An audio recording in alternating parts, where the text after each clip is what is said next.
दादा आपल्या शेतात आता मका काढणी सुरू आहे. कधीपासून मका पडलेला होता आणि एवढा वेळ का? हा मका 2.5 ते 3 महिन्यापासून पडलेला होता. तेव्हा भाव नव्हते. आता थोडे मार्केटमध्ये भाव वाढले.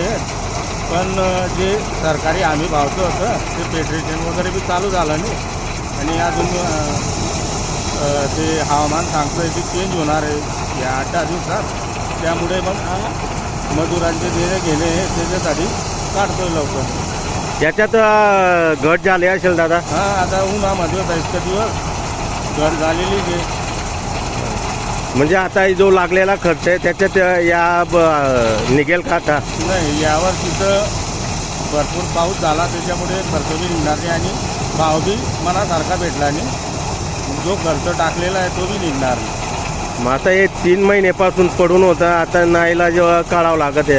हां, मग आता काय रब्बी हंगामाचे जे हरभरा आहे परत गहू आहे यांची मजुरी देण्यासाठी पैसे पाहिजे, त्याच्यासाठी काढावं लागतोय. मग हे काढणीचाही खर्च अंगावर येईल. मग आता काय करावं लागेल. किती होतं दादा पूर्ण मका तुमचा? माझा 10 बिघे. 10 बिघे. आणि 3 महिन्यापासून शेतातच पडून? आणि 3 महिन्यापासून शेतात करून ठेवलेला होता त्याला. अच्छा, म्हणजे भाव वाढेल या अपेक्षाने? त्याच्या अपेक्षेने थांबलेलो होतो. अच्छा, काय नाव दादा? माझं नाव देवेंद्र आबासाहेब वाघ.